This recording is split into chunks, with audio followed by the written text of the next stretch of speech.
प्रभाकर जी, उनसे भी मैं अपील कर रहा हूं। और मैं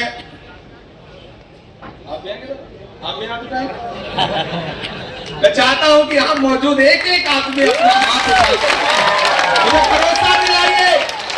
आने वाली 20 तारीख को जब आप घरों से बाहर निकलिएगा ना, आप अभी नीचे मत ले जाए, थक गए क्या इतनी जल्दी? मैं उठा के खड़ा हूं।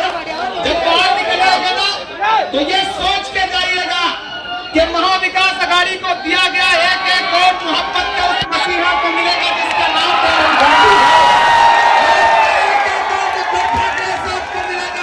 शरद पवार साहब को मिलेगा।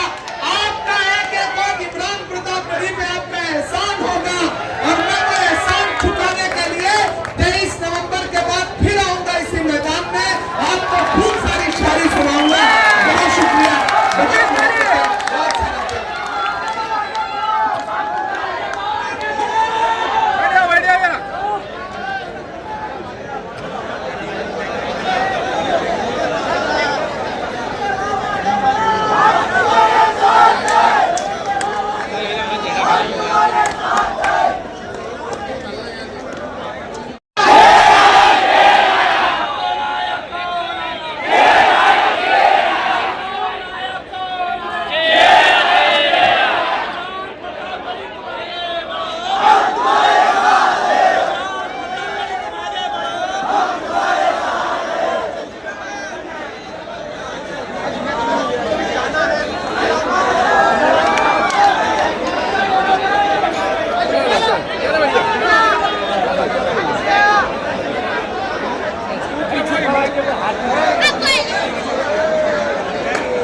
सीधे लड़ाई में नहीं जीत पाती ना तो दूसरे तरीके अपनाती है।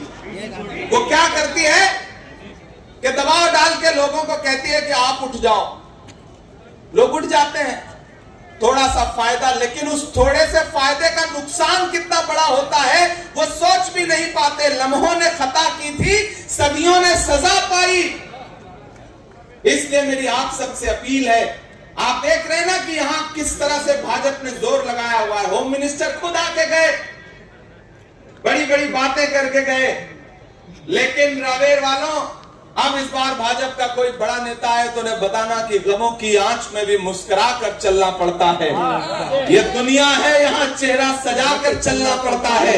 और तुम्हारा कद मेरे कद से बहुत ऊंचा सही, लेकिन चढ़ाई पर कमर सबको झुकाकर चलना पड़ता है। इलेक्शन है कि आप जो महाराष्ट्र की फैक्ट्रियां गुजरात ले जा रहे हैं, महाराष्ट्र उसका बदला लेने के लिए तैयार है।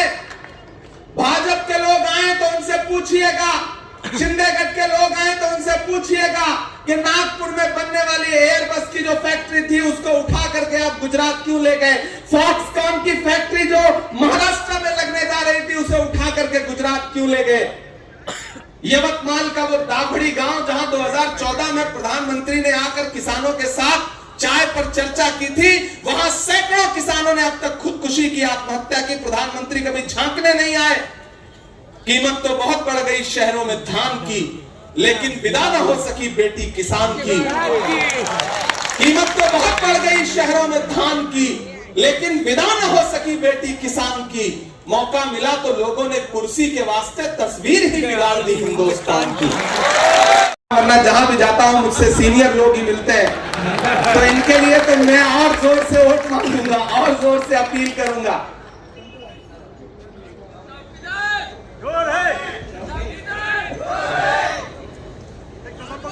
और एक अपील आपसे मुझे जो खास तौर से करनी है, और यहां मेरे समाज के लोग बड़ी तादाद में बैठे हैं, मुझे उनसे भी अपील करनी है कि अकेले किसी एक समाज के वोट से न कोई आमदार बन सकता है, न कोई खासदार बन सकता है।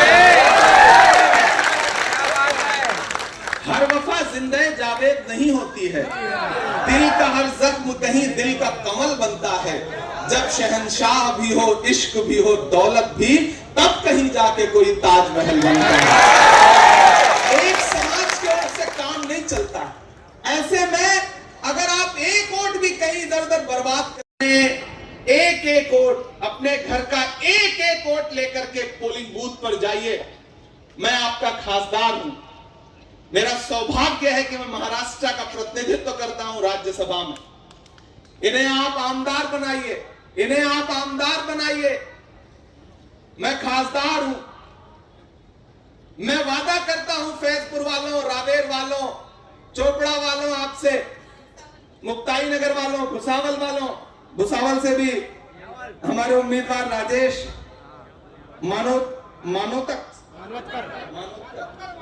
मानवतकर, कांग्रेस के जो हमारे कैंडिडेट हैं, उनसे, उनके यहां के लोगों से भी वादा करता हूं कि जो काम आप इनसे करवाना चाहेंगे ये करेंगे।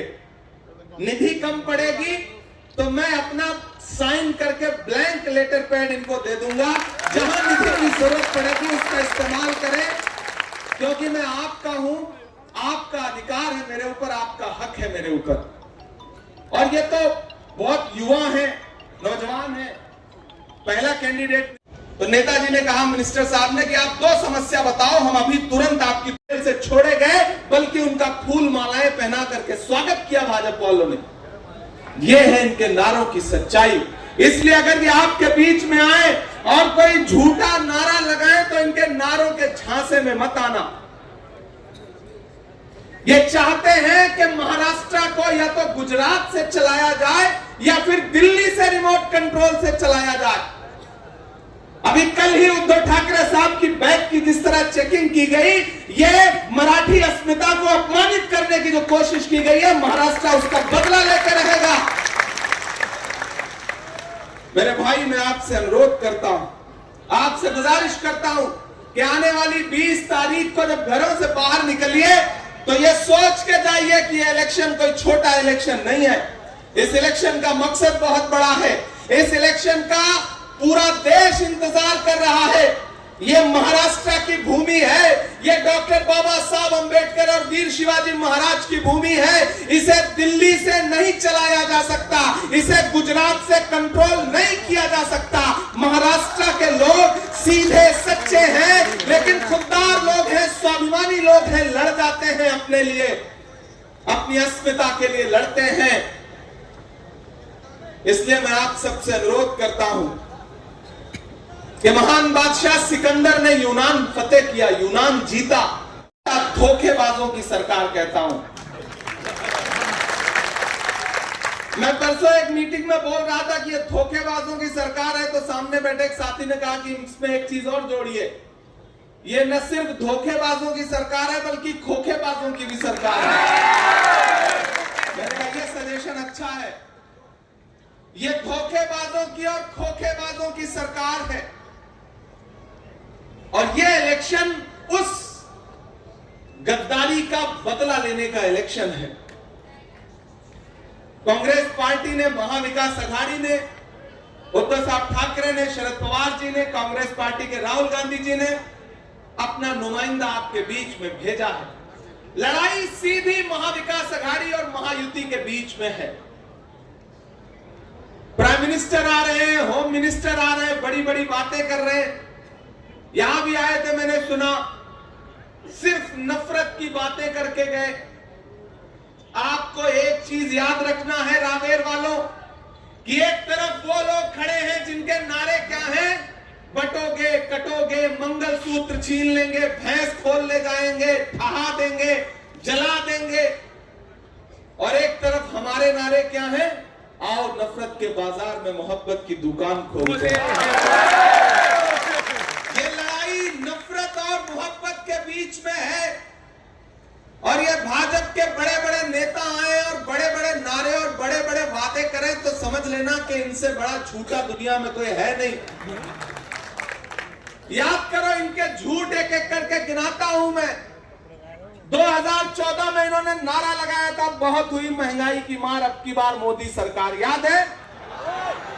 और फिर उस नारे की सच्चाई क्या निकल के सामने आई कि जो पेट्रोल डीजल 58 रुपए लीटर था वो 100 रुपए के पास पहुंच गया। इन्होंने नारा लगाया, बहुत हुई महंगाई की मार, और इधर 400 का सिलेंडर 1000 के पार पहुंच गया। मैंने तो एक दिन पार्लियामेंट में खड़े होकर के भाजपा वालों से कहा कि भाजपा वालों, आपको कोई हक नहीं है कि आप गरीबों की बात करें, क्योंकि आप तो वो लोग हैं, आपकी सरकारें फिल्में टैक्स फ्री करती हैं और कफन पर जीएसटी लेती हैं, टैक्स लेती हैं। आपको कोई हक नहीं है महंगाई और गरीबों की बात करने की। ये भाजपा के लोग झूठे लोग हैं। एक दिन प्रधानमंत्री जी मेरे सामने पार्लियामेंट में खड़े होकर भाषण दे रहे थे, बोले बताओ कांग्रेस वालों 70 साल में क्या बनाया। इधर से मैं खड़ा हुआ, मैंने सोचा बताना शुरू करूं, तब तक खरगे जी बैठे थे, बोले मत बताना इमरान, जो बताओगे ये उसको भी बेच देंगे, इनका काम सिर्फ बेचने का है।